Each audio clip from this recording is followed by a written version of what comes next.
ever since Devin, Cloud, ChatGPT, and all these other AI tools were released, people started saying that software engineering is done, software engineering jobs have come to an end, they're going to be taken over by AI, blah, blah, blah. Big tech CEOs even came out saying that AI will replace most of the software engineers. On the Joe Rogan podcast, Mark Zuckerberg even said that AI will replace the mid-level juniors, and a lot of people started panicking. A lot of software engineers started to think about changing their careers. Some aspiring devs started hesitating. But what if we are not looking? What if we are not looking at the bigger picture? And what if we are not? What if we are looking at this all wrong?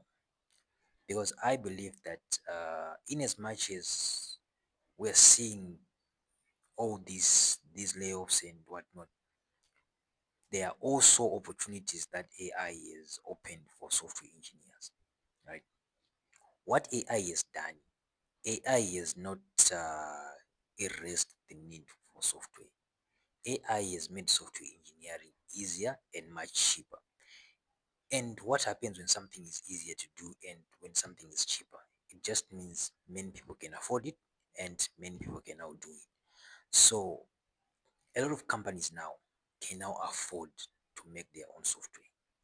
And a lot of developers now are now able to make software.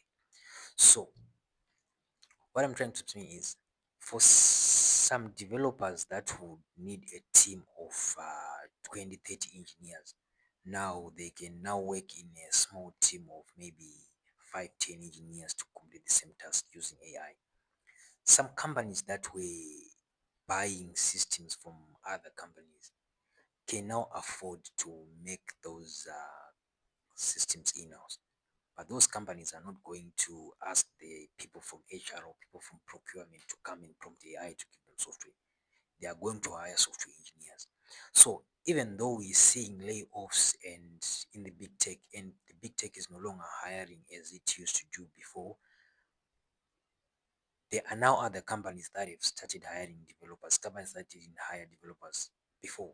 For example, logistics companies didn't hire software engineers because it was just not their business, but they were using systems in their day-to-day operations. Now, because systems are now cheaper and easier to make, they can now just hire maybe a team of 5, 6 developers and they can use AI to develop systems in-house.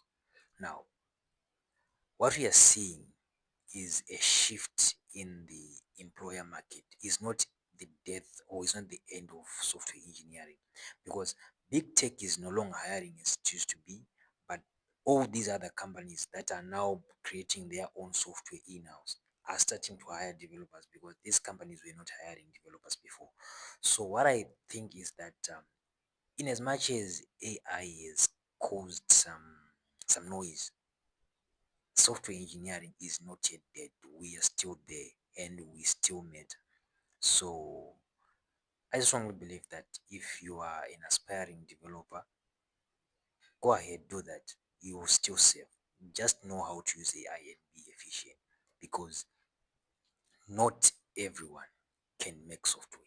The fact that my mother doesn't even know what to do when she looks at cloud or ChatGPT shows you that a lot of people in a lot of companies cannot use these tools to make software. There's a certain level of understanding that can only be found in people who pursued software engineering, or who actually took their time to learn those things. Those are the people that can create useful software using AI. So what we are just seeing is that it's just a shift in the job market. Software engineering jobs are moving from the big tech where they were concentrated, and they are also now coming in all these other smaller companies where software engineers were not considered or were not needed before. That's all what we're seeing. Otherwise, software engineering is not yet dead. We are still here to go, and we are here to stay.